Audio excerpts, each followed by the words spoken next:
B150.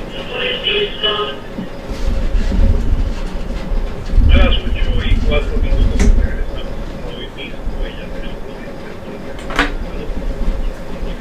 licenciado, buenos días, bienvenido a Gaby. Muy buenos días, Alfonso, y buenos días al público que siempre te escucha. Estamos recordando un día como hoy en el 85, la tragedia de Mamella, aquel 11. Correcto. Y hace un año atrás el ataque de Hamas. Hay un ataque que fue medio sospechoso, mataron a cerca de 1.200 personas. Pero dio paso al genocidio en Gaza y ahora posiblemente a la invasión del Líbano. ¿Usted recuerda lo de Mamella? Sí, muy bien, lo recuerdo, ¿verdad? Estaba estudiando en la UPR cuando ocurrió eso, algo que totalmente inesperado, ¿verdad? Una tragedia grandísima. Todavía no se sabe realmente cuántas personas perecieron ahí. Y luego estuve involucrado, Alfonso, con las gestiones titánicas que los residentes desplazados tuvieron que hacer para conseguir vivienda, porque mucha gente, cientos de personas quedaron sin casa y hubo que pelear con el municipio y con el estado para lograr que le pudieran, pues, construir o asignar una vivienda para tener una vida digna. Y bueno, y el año pasado, si mal no recuerdo, fue un sábado, el ataque aquel sorpresivo y sospechoso ataque de Hamas. Yo si me recuerdo correctamente, empecé a ver cosas por las redes sociales y en CNN, y nos encontramos con un sorpresivo, entre comillas, ataque de Hamas, porque yo no comprendo que el Estado de Israel haya podido interceptar los beepers y los walkie-talkies del liderato de Hezbollah, que lo hayan hecho en menos de un año. Sí. Tenían ese planificado hacía tiempo, porque si Israel no estaba el líder de Hezbollah, hacía años que lo tenían en la mirilla. Pues no sé, esta sorpresa tiene algo así como 9-11, que siempre dejó dudas. Yo creo que tú tienes toda la razón. Hay muchas sombras sobre lo que realmente ocurrió. Hay personas que afirman con alguna prueba de que esto era parte de la planificación de Israel para provocar un ataque, para que ellos tuvieran, ¿verdad?, la excusa para arrasar con Gaza, como han hecho. Y independientemente de todas las razones, hay que tener en cuenta de que todos los pueblos oprimidos, colonizados, marginados, que son víctimas de un apartheid, tienen derecho a la autodefensa. Y el ataque de Hamas, la narrativa occidental lo ve como un ataque terrorista, pero es porque no quiere presentar los hechos de que la población allí en Gaza, los palestinos que viven en Gaza y que vivían en toda Palestina y fueron desplazados por los judíos, pues tienen un derecho a defenderse por la situación en la cual están viviendo. Esa gente no está viviendo o no vivía antes del 7 de octubre como en cualquier país libre y democrático, vivían un apartheid.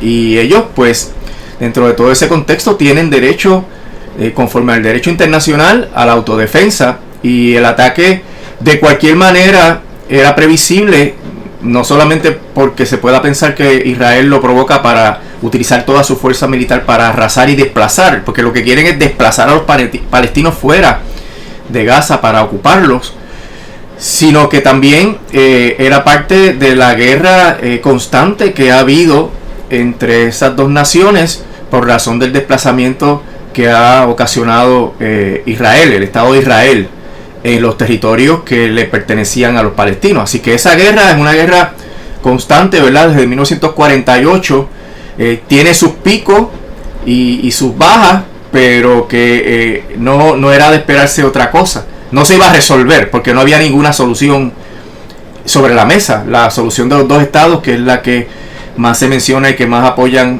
las naciones en el mundo, pues no estaba por resolverse cuando vino el ataque. La situación ha estado siempre en esta guerra de baja intensidad que hizo crisis el 7 de octubre y que ha traído, ¿verdad?, como consecuencia, que tal vez es la parte más importante, un genocidio condenado por los organismos internacionales. Es algo, unas prácticas terribles de atacar niños, de asesinarlos, de asesinar maestros, maestras, médicos, los paramédicos, los periodistas. Es una guerra sin cuartel en donde Israel ha violado todas las convenciones internacionales sobre derechos humanos y derechos de guerra. ¿En qué va a parar esto, Alfonso? Desafortunadamente aquí en Puerto Rico estamos un poquito enajenados de eso, pero los que lo seguimos estamos al borde de una tercera guerra mundial. Y eso pues va a traer unas consecuencias, aunque nosotros no estemos involucrados en esos frentes de batalla, en términos de los costos de las mercancías, en términos del costo del petróleo, en términos de el decrecimiento de las economías de Occidente. Una guerra en el Medio Oriente que involucre 2, 3, 4 países allí va a traer el riesgo de un ataque nuclear, porque sabes que Israel tiene armas nucleares, sabes que dentro de todo este contexto está la guerra en Ucrania y están coqueteando los países de la OTAN con atacar directamente a Rusia, y si eso ocurre, ya Putin lo dijo, va a usar las armas nucleares. Así que nosotros estamos aquí en nuestra pequeña burbuja del proceso electoral, y si hay un vandalismo acá o es mentira el vandalismo, y estamos al borde de una catástrofe global. Así es, pasemos de ahí, vamos a la sala de la jueza Taylor Swain. Mañana vence el término que dio la jueza para paralizar los litigios. ¿Qué pasaría si la jueza no extiende la paralización? ¿En qué estamos ahora?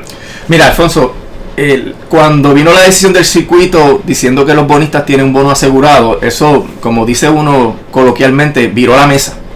Y todo lo que se había trabajado se ha tenido que echar a un lado, y la jueza, para tratar de evitar un colapso de todos estos procedimientos, mandó a las partes a negociar. Pero eso es desde el verano para acá, y la jueza ya extendió hasta el 31 de octubre en una primera ocasión, y ya hasta abril extendió el nombramiento de los mediadores. Lo que implica esto es que hay la opción durante todo ese periodo de que alguna parte que quiera negociar con la Junta puede pedirle ayuda a los mediadores, y se pueden pues coordinar procesos de mediación entre esos diferentes acreedores y la Junta. Sin embargo, la mediación más importante, y la que la jueza tiene mucho interés, es la mediación entre la Junta y los bonistas, y esa tiene unas fechas límites, porque los bonistas tienen una moción para que se levante la paralización automática, y eso lo que significa es que la jueza levante una orden que hay, evitando que los acreedores de bono vayan al tribunal de primera instancia, sala de San Juan, a pedir que se nombre un síndico. Y el nombramiento del síndico va a tener unas consecuencias insospechadas en algunos aspectos, bien claras en otros, ¿verdad? Hay unas áreas de incertidumbre, otras áreas que están claras, pero cambiaría todo el juego, porque ya ese reclamo de los bonistas no se vería dentro del caso de título 3, se vería en el Tribunal de San Juan, para que nombren un síndico que se ponga en los zapatos de la Autoridad de Energía Eléctrica y vaya entonces al negociado a pedir un aumento de la tarifa para pagarle a los bonistas. Si los bonistas logran que se levante la paralización automática, es prácticamente desestimar la quiebra, Alfonso, porque la deuda de los bonistas es de más de 9,000 millones de dólares. Así que todos esos acreedores estarían fuera de la orden de paralización, y eso implicaría que el caso se quedaría básicamente con un puñado de acreedores que no son parte de esa deuda tan grande. La jueza, yo creo que si eso ocurre, la jueza podría proceder a la desestimación del caso, y todo entonces se tendría que ver en el Tribunal de San Juan.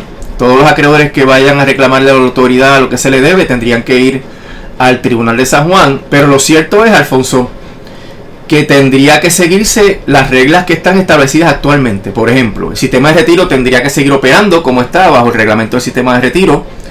La autoridad tendría que sacar dinero de la tarifa para pagarle al sistema de retiro y pagar las pensiones. Habría que poner al día la deuda actuarial, y luego de cubrir los gastos operacionales y de mantenimiento es que se le paga a los bonistas. ¿Cuánto el negociado puede aumentar la tarifa sin que cree una catástrofe financiera para la autoridad y por ende una catástrofe para todo Puerto Rico? Eso está por verse, pero los números que se han presentado hasta ahora indican que los aumentos no pueden ser muy dramáticos, porque estaríamos obligando a la autoridad a caer en un downward spiral, ¿verdad? Una barrena, una caída en barrena financiera, y liquidaríamos la autoridad. Así que la fecha de mañana es una fecha bien importante, porque a menos que no haya una moción de los propios bonistas en acuerdo con la Junta para extender una paralización adicional, o que los mismos mediadores lo pidan diciendo que están cerca de un acuerdo y que hace falta un tiempo adicional, la jueza tiene que darle paso a la moción que se va a ventilar en el mes de noviembre. Alfonso, eso sería en la vista ómnibus que hay el 7 de noviembre. O sea que si la jueza no extiende la paralización, el 7 de noviembre es la vista, el juicio en su fondo de la moción de los bonistas para levantar la paralización automática. Y ahí la jueza tendría que también, no en esa vista, pero también podría estar considerando una moción que los bonistas anunciaron que se iba a radicar, que es para que desestime la quiebra. Así que estamos en unos momentos, ¿verdad?, en ascuas, esperando algún tipo de reacción, ya sea de la Junta, de los bonistas, o de la Junta y los bonistas en conjunto, o de los mediadores. Hasta esta hora que estamos hablando, yo verifiqué y no hay nada en el docket. Normalmente las extensiones se piden mediante email a todas las partes, para que las partes tengan la oportunidad de expresar si están de acuerdo o no están de acuerdo, ¿verdad? Entre esas partes pues estaría el sistema de retiro y la UTIER, que representa el bufete, y que entonces con esa información la Junta o quienes estén con la Junta proceden a pedir el remedio, que sería otra extensión. No habiendo moción hasta ahora, pues lo más previsible es que esa moción se radique entre hoy y mañana, porque la orden dice que incluye el día de mañana, o sea que la paralización incluye el día de mañana. Sería la paralización duraría hasta las 12 de la noche de mañana 8 de octubre, así que lo más tardar durante la tarde de mañana se tiene que radicar esa moción para esa extensión. Puede también haber una moción que diga llegamos a un acuerdo y nos denos más tiempo para poder escribir los documentos. Pero yo he mencionado aquí en muchas ocasiones que un acuerdo entre la Junta y los bonistas no va a ser bueno para Puerto Rico, porque va a implicar ofrecerle más dinero a los bonistas de lo que ya se le ofreció en el plan de ajuste de la deuda. En el plan de ajuste de la deuda se le ofreció 2.600 millones y se planteó por los peritos que no se podía ofrecer más. Los peritos de, por ejemplo, el sistema de retiro, de la UTIER, de los grupos ambientalistas y comunitarios, del IPSE, todos dicen que el plan, según se redactó y se vio el juicio en marzo, ofrece demasiado y que la autoridad no puede pagar. ¿Por qué no puede pagar? Porque no habría dinero para la reconstrucción. No da el dinero de FEMA. Hace falta dinero para la reconstrucción y se le estaría dando todo a los bonistas. Y porque no hay dinero tampoco para el mantenimiento de la entidad. Si ocurre algún evento atmosférico, no había dinero para iniciar la reparación. Dinero que se requiere por parte de FEMA para poder recibir los dineros de FEMA. FEMA dice, tienes que poner primero tú una parte, creo que es por el 10%, y entonces yo te reembolso y te financio el resto del proyecto. Pero si tú no tienes para poner esa parte inicial, ese depósito, ese 10%, pues entonces no puedes recibir el dinero de FEMA. Así que por eso es que todos los grupos opositores que no son bonistas, los grupos locales, dijeron ese plan no es viable. Imagínate si se le ofrece más dinero. No hay cama para tanta gente, no hay suficiente dinero para cubrir un acuerdo que implique mayor pago a los bonistas. Interesante la situación, pero como siempre no pinta bien para el pueblo de Puerto Rico. Así es, y por eso no quiero que la gente se olvide, porque estamos en las elecciones y estamos en todo este proceso de que si se cancela o no se cancela el contrato de Luma, si se puede o no se puede, que yo me levanto todos los días sorprendido cómo todavía se atreven a repetir gente en los medios la narrativa de que no se puede cancelar un contrato bajo el Código Civil. El contrato establece las formas de cancelar los contratos y el mismo contrato establece cómo se puede cancelar. Y te habrás fijado que no solo Fermín Fontanés admitió que el contrato se puede cancelar, sino hasta Robert Mujica de decir que no dijo que se podía discutir, se podía hablar.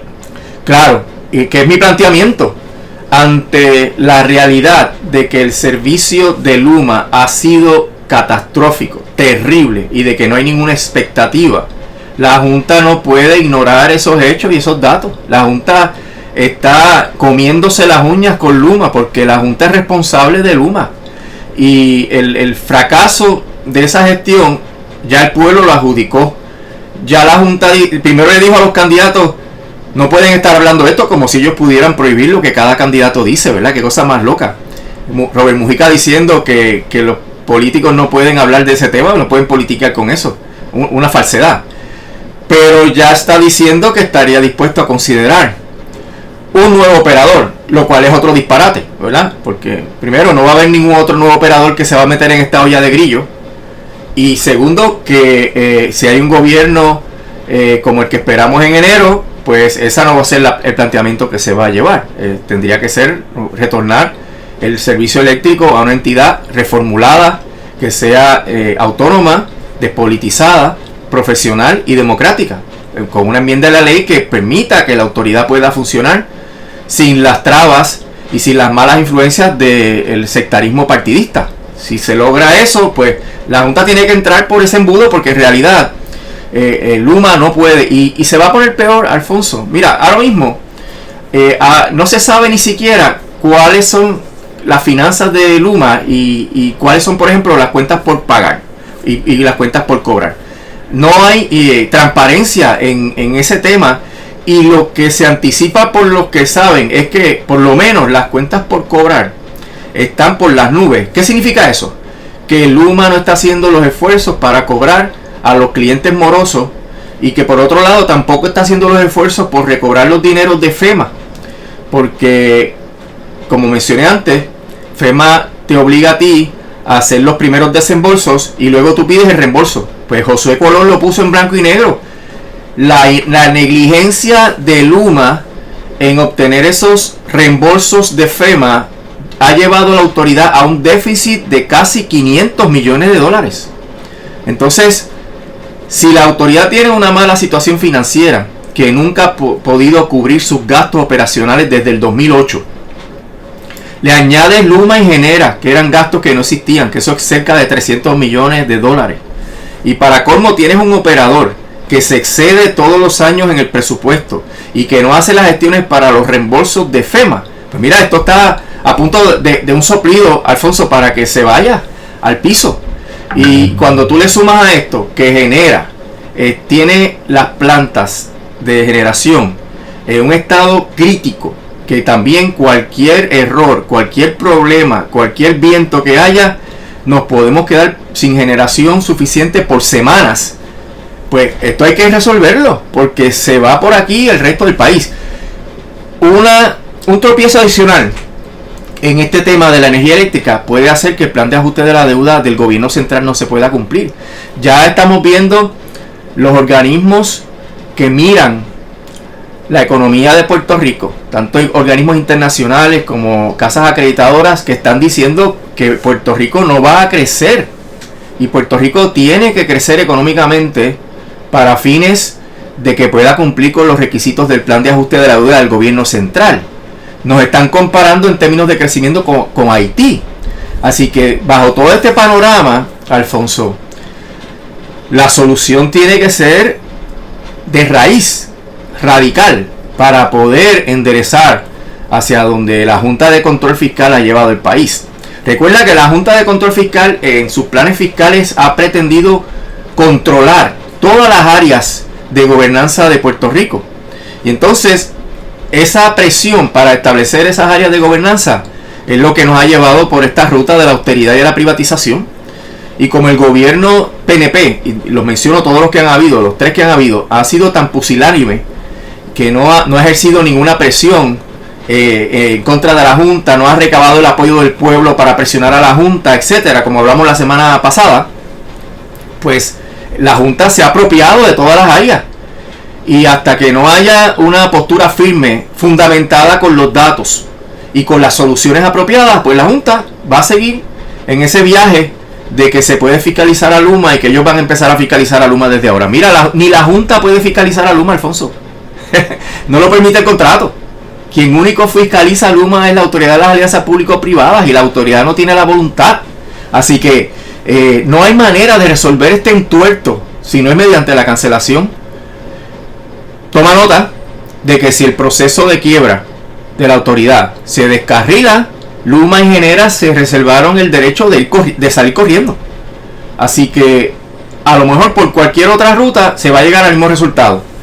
Y eso pues tenemos que tenerlo pendiente, porque yo creo que a partir del 2 de enero hay que iniciar una jornada de rescate y reconstrucción de nuestro sistema eléctrico, porque si no, no vamos a poder lograr ninguna de las metas económicas que hacen falta cumplir, y la situación para el pueblo puertorriqueño se va a poner mucho peor. Usted mencionó las casas acreditadoras. Ese es uno también de los requisitos para salir de la Junta de Control Fiscal, tener acceso a los mercados internacionales. Sí, y las casas acreditadoras se salieron de Puerto Rico.